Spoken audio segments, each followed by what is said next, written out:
Hi, fun peoples. Oops, sorry, I shook the camera. I gotta get my Italian arms off of this. Anyway, so I'm trying an experiment today. Someone suggested I might do better on lower oxygen level, but it is a failure. I am right now sitting at, what is that, 95 on O2. That's because I'm just resting right now. I got up to go retrieve packages out of my door, and I did it slowly so as not to overstress my body. And I did retrieve my packages. I'll show you what I got in a couple seconds here, but I dropped down into oh boy, I hope you didn't hear that. Oh well. Anyway, I dropped down into the 78 mark and had to slow down, really slow, sit down, drawing my breaths, and bring it back up into a safe zone of the 88 to 96 mark.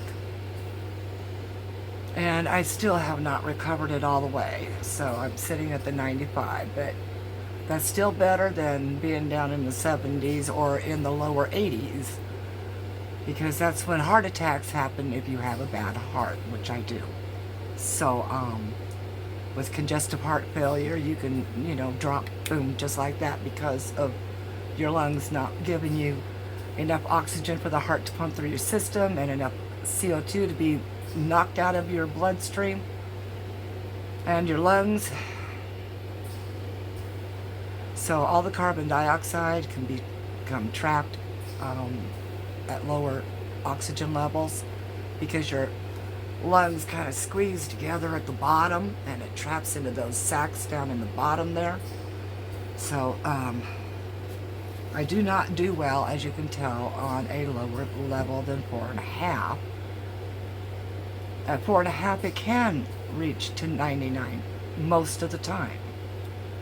But when I get up and exert myself, I have to have it at the 4.5 level, or as you just heard me tell you, I'm on the 4 right now, and sitting I do well. Exertion I do not. Without oxygen, I can go from 99 to gone in less than 20 seconds. So I am going to stay at my 4.5 so that I can get up and not have to remember to put it to 4.5 when I need to exert myself, because I get distracted a lot. I've got all the morning routine to do. Then I have my foods and my liquids I have to chart all the time, and just to make sure I don't go over my amounts of sodium and fluids. It is a task, and right now it is difficult for me to breathe at this level, so please bear with me while I draw in a couple more breaths and down to 94. See, even the exertion of talking can take away my oxygen out of my bloodstream enough. So give me a second to get it back up. You can tell when I start yawning, it's because my lungs are searching for more oxygen. They're trying to pull in more.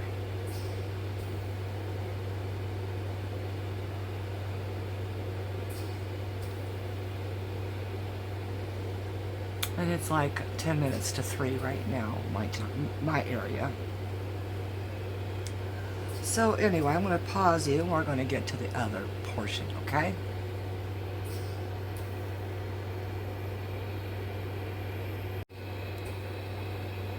So, okay, what you're seeing here is, this is what I was talking about, a digital blood pressure cuff. And I know my room is noisy right now because I have my air conditioner on. It's still 75 degrees in my room, which drives me nuts because I can't breathe in warmer air. Oops.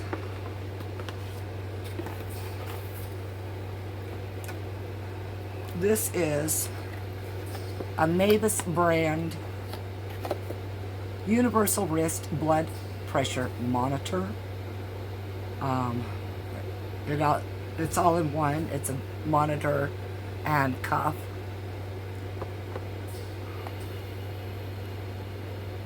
And it's got a visual BP guide, which for the sight impaired doesn't mean crap. This is up to 4 users on here. Of course, it's only going to be myself. It detects irregular heartbeats. 396 readings in the memory. And audio readings. So, I did test it out. The voice is a little kind of low. So give me one moment here. I'll show you that in a second, but here's that digital bathroom scale I was looking for. Now, I do like it, but it's got a problem. There's no backlit lighting for the numerical area, the number area. The screen is large, but in the dark, you just can't see it at all. And, of course, for sight impaired, that light sometimes is the difference. It really is. Because then at least I would know I'm standing on it and not the floor, right? Other than, you know, tip overs and stuff. It does have audible readings with mute function. I don't do a mute because I bought it for the audible. Auto on activation, which means you just step on it. Maximum weight 440 pounds. 3 inch by 1.25 inch, so 1 1/4 inch LCD screen. Of course, sleek tempered glass design. It does work. However, I'm not too sure how accurate it is. My other scale says I weigh something. This one here says I weigh more. So I'm going to take it to my doctor's office today for my appointment in an hour and a half and see if they have a way to make sure it's kind of calibrated. Alright, now for this little darling here. The cup. Back down to 93. Okay, the cup goes on your wrist like so. And it does have Velcro. Oops.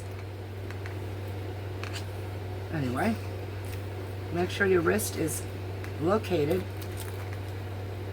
in that little curved area so that this is centered. And then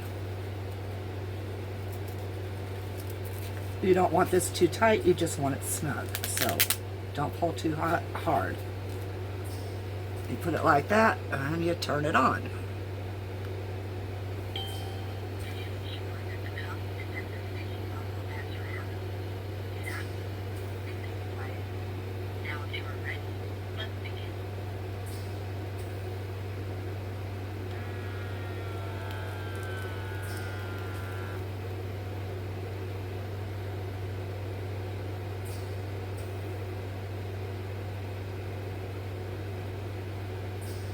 Now it is supposed to be at heart level.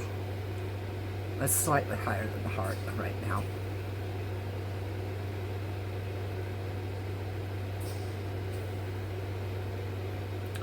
And I can barely hear this. I need to find out if there's a way to turn the volume up.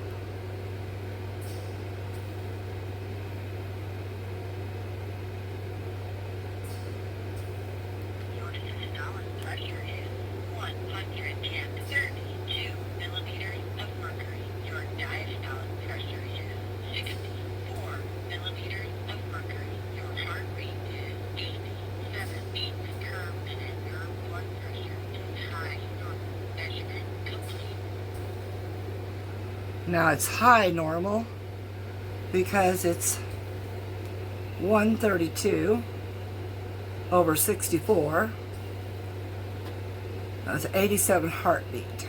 That means my pulse is racing where it's not supposed to be. But after exertion, that's where it goes, and that's where it stays for a while, including all the way up to 140. So, yeah, the exertion and the oxygen, and I have to have a really good balance for that. I don't know what this little huggy thing here looks like is for. I can't tell.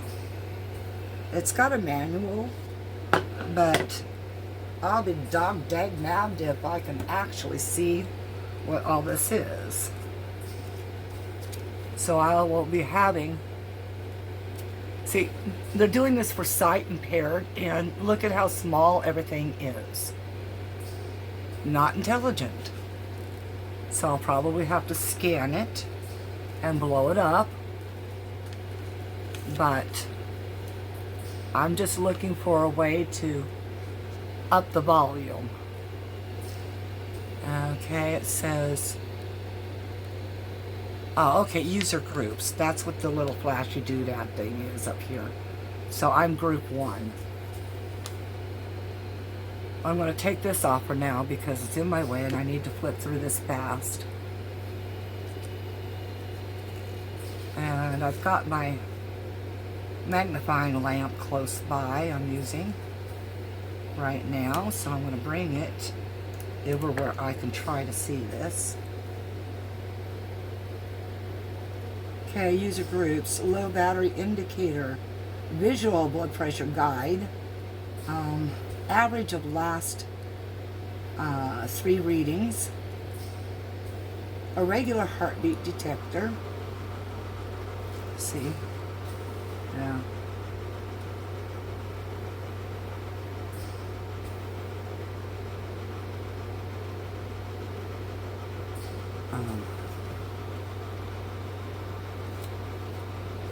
Got a little battery indicator, time, date. I gotta set the time and date.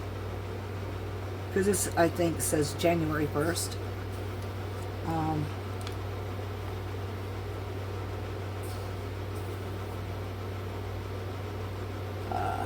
It's got a memory for recall.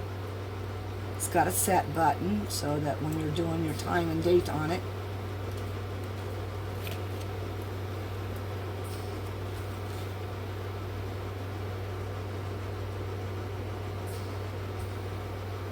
still not seeing anything to raise the volume. By the way, the battery compartment of this was a bear to open.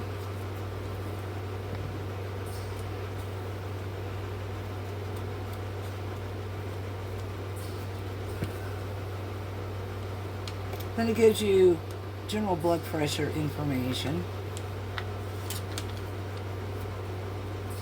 And what normal and optimals are. So of course systolic would be less than 120 or 120 and under. And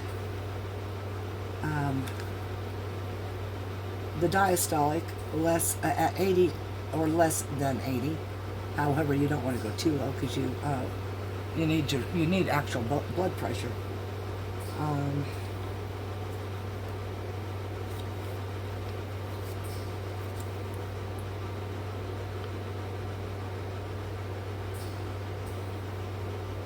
Do not attach the cuff to a limb being used for IV or any other intravenous access.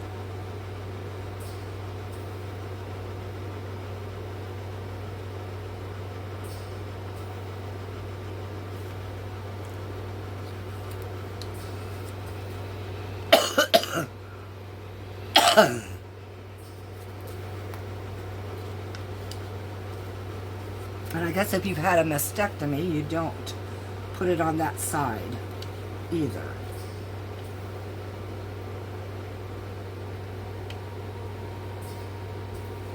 Now I didn't detect the irregular heartbeat, So I don't know what's going on with that. But that's alright. I don't think I remember feeling it while it was going, so.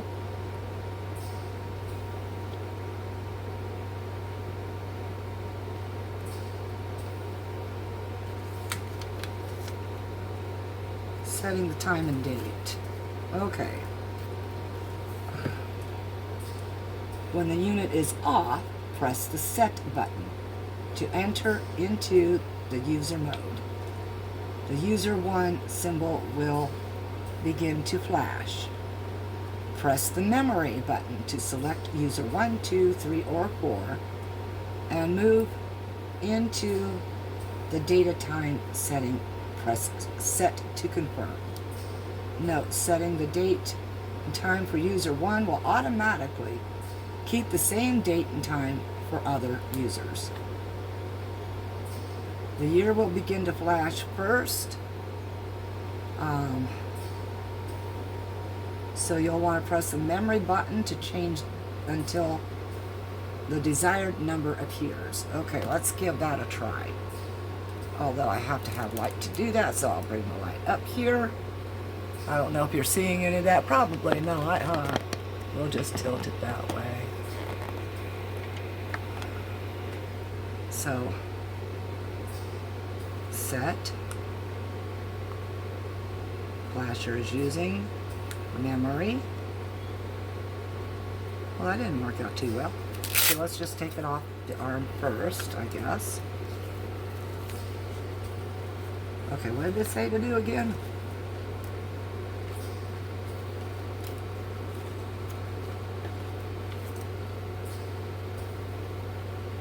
Set until the user, to enter into the user mode. Okay, I did that. Okay, and then press the memory button to select user. And it goes off. And then press set to confirm. Memory button, not on, off button, dum-dum. Oh, I bet you all saw that, was laughing. Okay, so. Okay, and then press set to confirm, yes. Okay, year is 21, nope. Memory to change, 3, 4, 5, 6, yes. Set. Month, oh gosh, what month is this? April, so 4. 1, 2, 3, 4. Set, and then today's date is the 30th. Oh my gosh. I knew that too, but it's so shocking to see how this year is flying through. Seems like I've been this sick for a long time. Oops. I gotta go back through, folks. Oh my gosh, I wish my eyes were slightly better at least. 7, 8, 9, 30. Okay. Hit set. What does that say? AM. Was that for an alarm or something?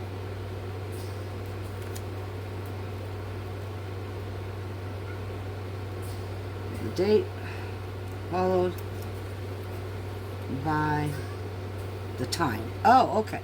So it is 3. Oh, here, let me get my tablet up so I can get a proper time.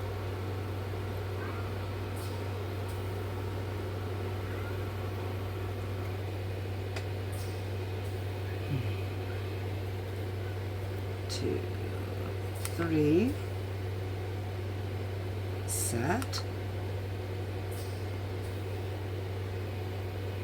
I have to put it at 6, I guess.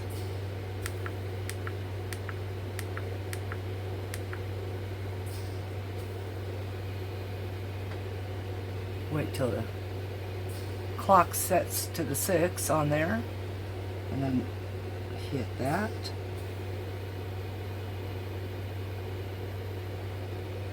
So it's not too difficult to set this up. But if you're as sight impaired as I am, it's a struggle, so try to find somebody else to do that for you. Up 306. Alright. Oops. Ah, crud. Hit the wrong button, Mars.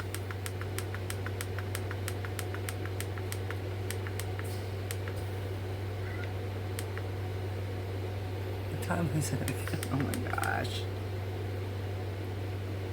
Run through fast.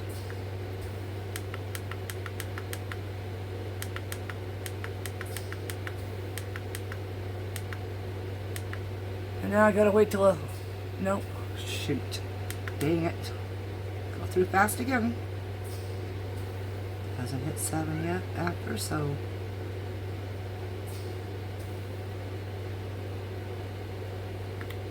And 4, 5, 6, 7. And set button is down here, Mars. Let's not do the dir again.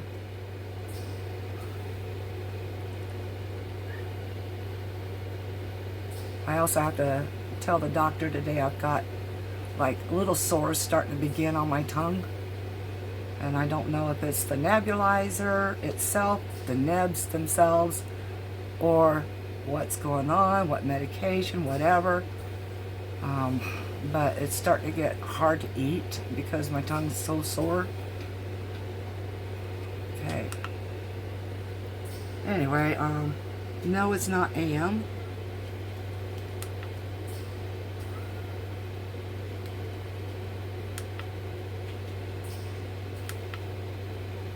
No, it's not EU. Yes, US. What is L1? Well, let's find out. Language settings. So language is 1. That would be English, yes. Okay. And then, what are these little settings on the side there? Voice language setting. Adjust. Oh, volume control. Awesome. So, pressing down until desired volume level is achieved. There are 6 volume levels to choose from, as indicated by the numbers of triangles appearing on screen. Press set to confirm. So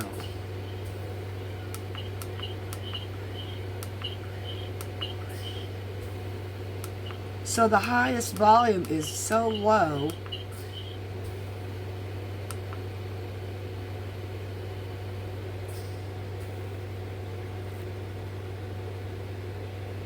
Wow, okay.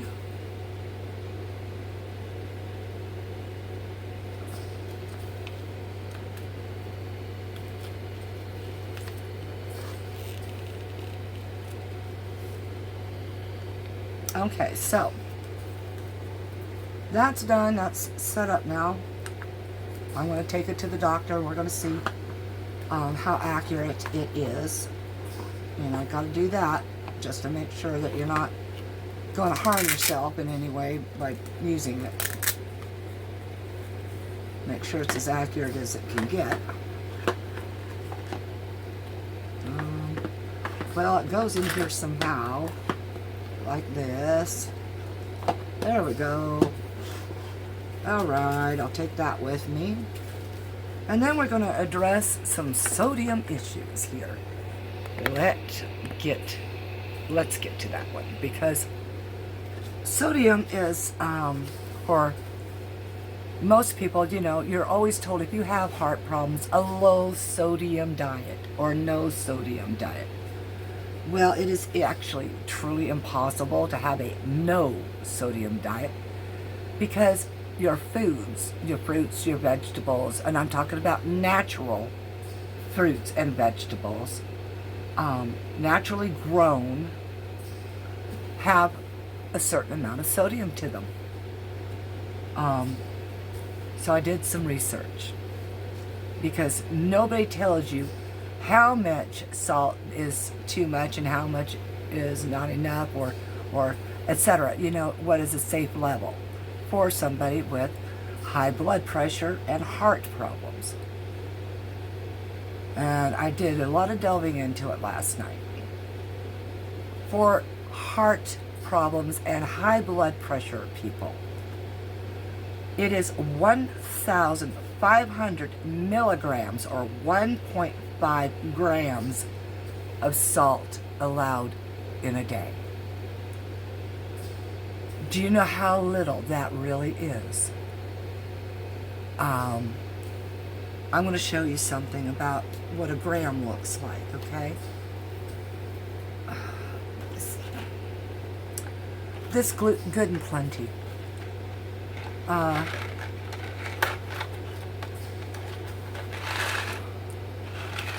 This size right here weighs about a gram. So it would be 1.5 of these worth of salt in a day. Tops.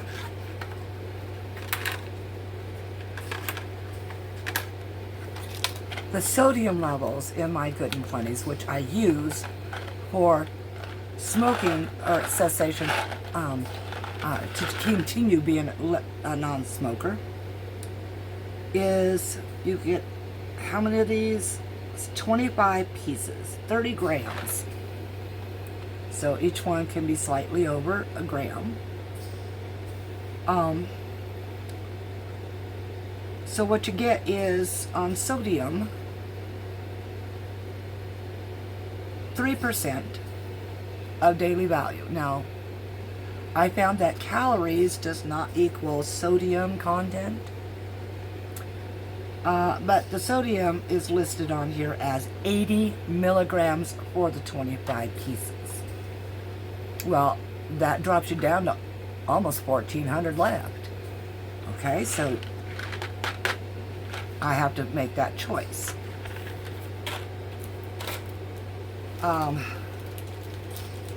Other than it being sugar, this is the safer bet. These Tootsie Midgies, the minis, they do not have sodium. Okay? See if I can show you that. I cut off the label for that. Sodium says 10 milligrams, so basically 0%, and that is for 10 pieces. Okay?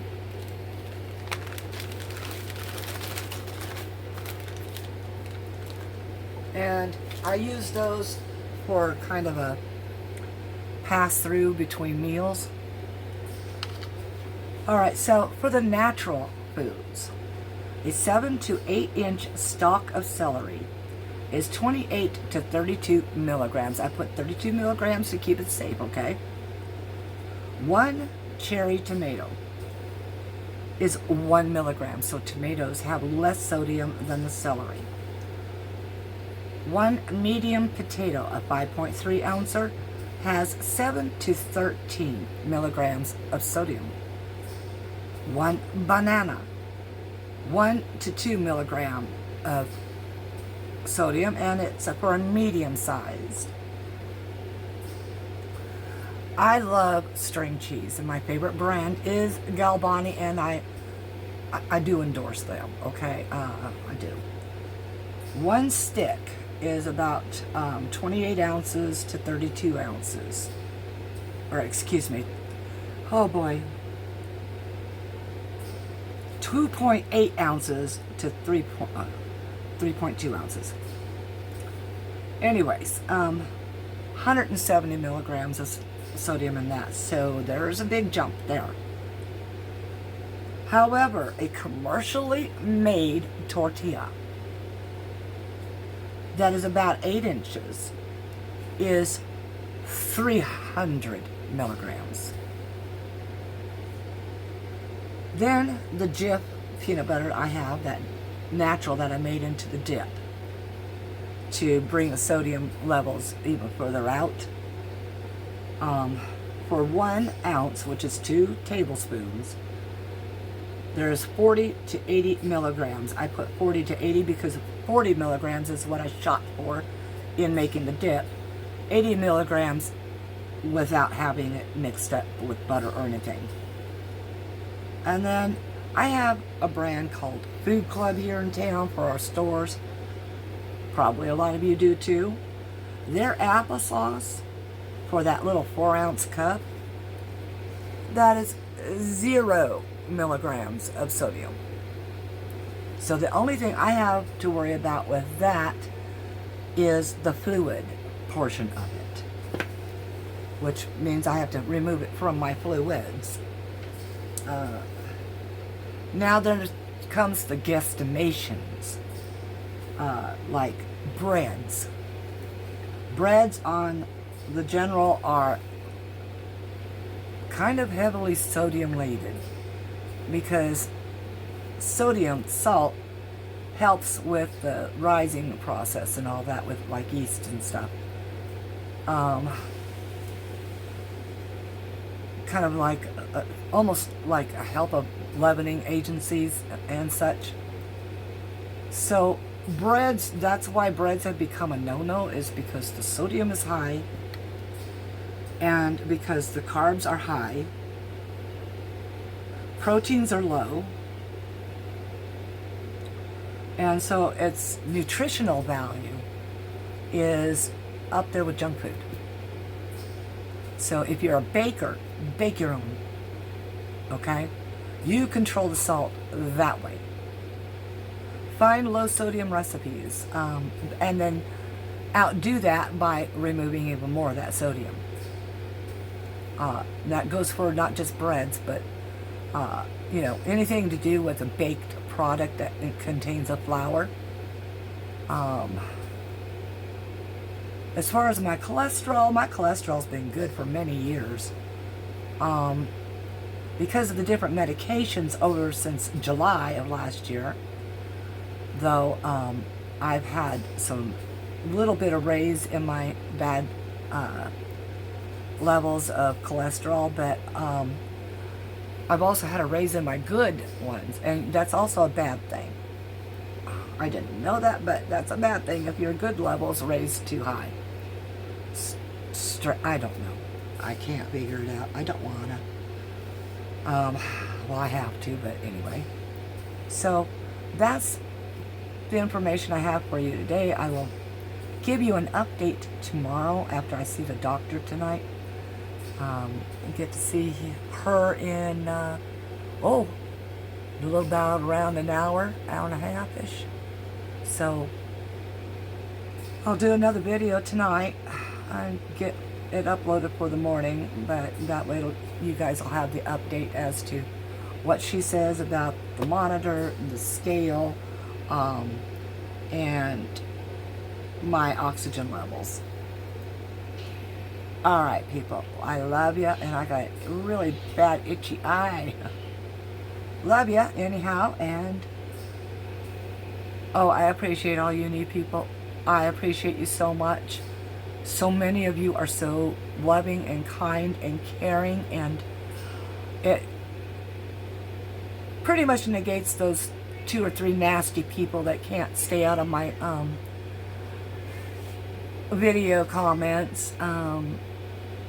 You know, they're bored people. They've got nothing else to do except to try to rile somebody. So, sorry, I won't allow you to rile me because, hey, I don't need the high blood pressure higher and my and be killed by it. So, you know, if that's what you're aiming for, you're not going to kill me. I'm so sorry. I had to put up with way too much to get to the age of 65 in the first place. So, count yourselves lucky that I am allowing you to stay around. All right, love y'all.